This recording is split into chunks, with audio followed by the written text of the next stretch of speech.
This is the beginning of our pop art project. So I have already opened the photo I want to try to use.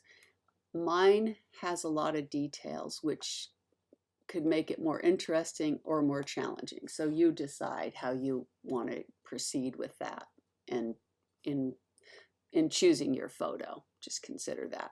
So the first thing I'm going to do is to round out the size to inches.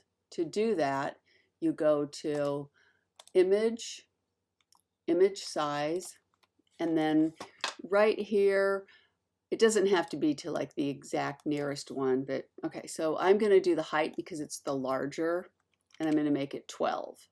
So and then my resolution is 96. For this project, I'm not going to worry about it. That's fine. And don't worry if one of your, either the width or the height is not a perfect number. You want to definitely have one of them though, or it'll be more complicated with the math later on. So then I am going to press OK, and then it's a size I can work with here. It'll make it easier in the process. I've also set my workspace, so I just have my layers and history handy. I kept it real simple, so just the things I need for now. I can always open other windows later to incorporate them.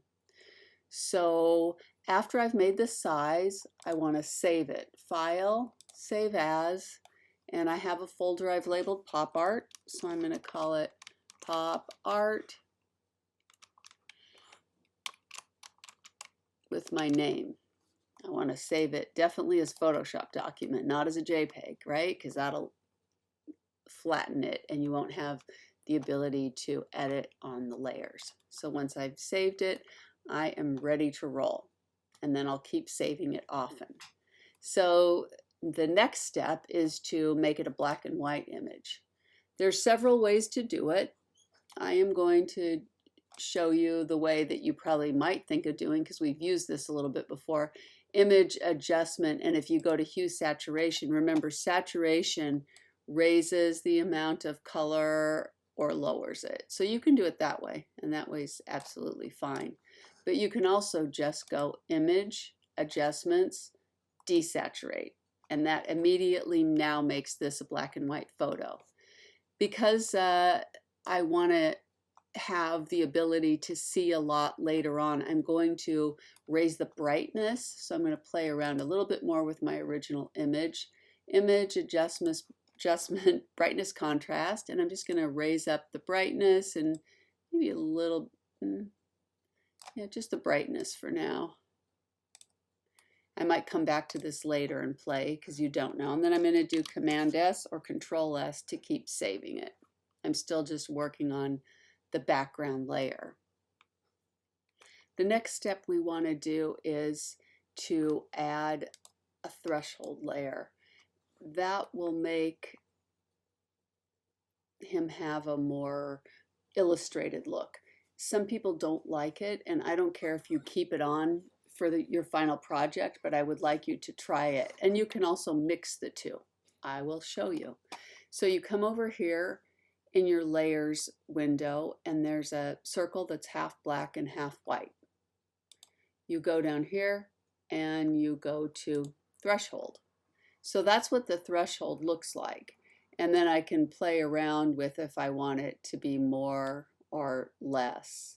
I kind of like this less. And then if I lower the opacity on this, I can actually see some of his original details, which I think that's a kind of interesting look. You play around with all those and decide for yourself how you like it. So that's what I'm going to go with. Now, once I have this done, I want to look at my image I'm using and decide how many different colors I want to have. Don't worry about the changing of the colors. That's a very easy step once you've got your original done.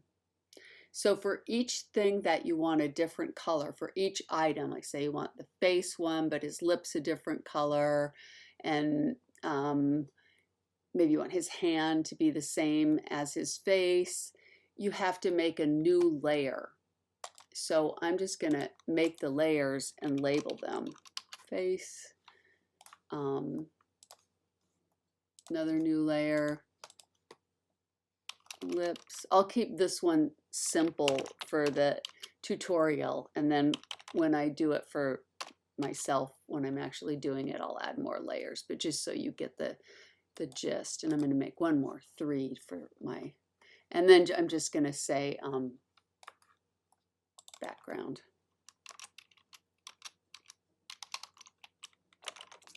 Now I'll probably do a shirt and background 1 and 2 because I might want things a bunch of different colors.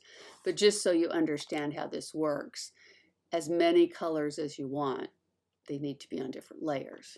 Then you go over to the brush, and I'm going to start with his face, and I'm going to include his hand in that.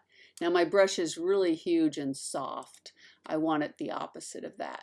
You want hard brush, it could be all the way hard, almost all the way hard, and then, you know, smaller.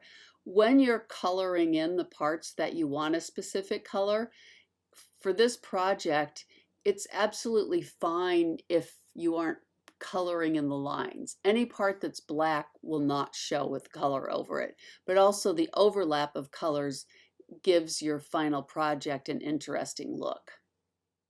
So and remember, if you want to make your brush smaller or larger, the bracket tool on your keyboard does that. So everything, every color needs to be gray. And I like to use different forms of gray so I can see what color, that I'm choosing different colors. So here I am, and I'm just coloring in his face. I'm leaving his eyes because maybe I'll want them a different color eventually, in his mouth. Oop. If you goof, just Command and you have to redo it.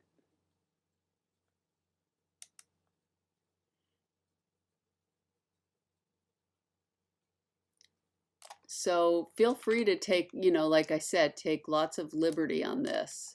There's no perfect way to do this. Now I also want his hands, but my brush is too big for his fingers, so I'm just using that little, probably I will make his fingernails different, but just to show you, I'm just going to keep it simple for the tutorial. So I'm just coloring in his hand. Again, I can color straight over black because it's not gonna, and if I go outside a little like that, it's just gonna overlap and look more interesting. So there I have his hand and face colored in one gray. Now I'll go to his lips. And again, I'm just gonna keep this simple so you see. Generally, I would change the color of gray, but you don't have to. And then the background. This time I will change the color gray. Let's make it a little lighter. And because I'm just showing you with the really, I'm just going to keep a really large brush. And again, here I am overlapping, and that's okay. And because I want to make that cabinet thing in the back, fireplace, a different color, I'm going to leave it for now. Okay, so that's how you get set up to start adding the colors. So then your next step is to go to Face, Image, Adjustments, Hue, Saturation, and you want to colorize.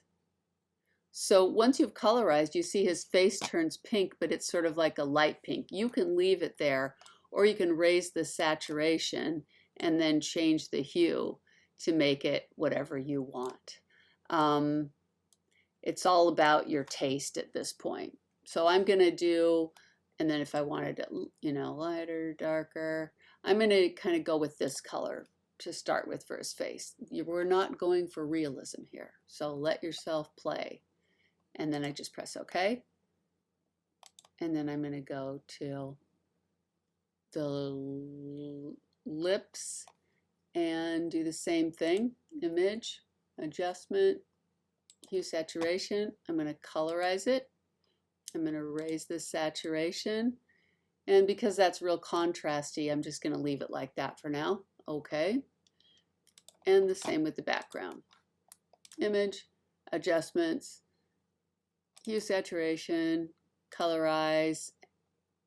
I want it really saturated here, and I want it to have a different color yet. So there's no right or wrong, just something that's not really on there yet. Okay, the green, and I can make it a little darker. So that's what I'm going to start with for mine. Now, back to the next step. I'm going back down to the face and just going up. You go down here and you go to the blending mode up here where it says normal, and you go to multiply, and it automatically gives it that look. So I'm going to do that with all of them.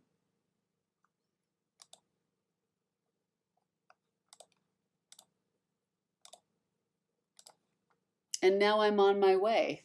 So again, I want to have a bunch more details in here, so I'm going to keep going with that. And if when you notice it, like you don't like the way something looks, like maybe I don't like how the red and the blue are overlapping so much there, I can go on the lips, take the eraser, and I can just clean it up a little bit. I like a little bit of overlap. I think it makes it look interesting, but I don't want it to look too like clownish or something. And you can also, you know, play around, of course, with the opacity if you want it to be less intense. So there's a few ways you can change things and make things look interesting. So the more time you spend on making all these layers and the grays and the multiplying, the better off it will be. Good luck. Be sure to save often. Command S or Control S for a PC.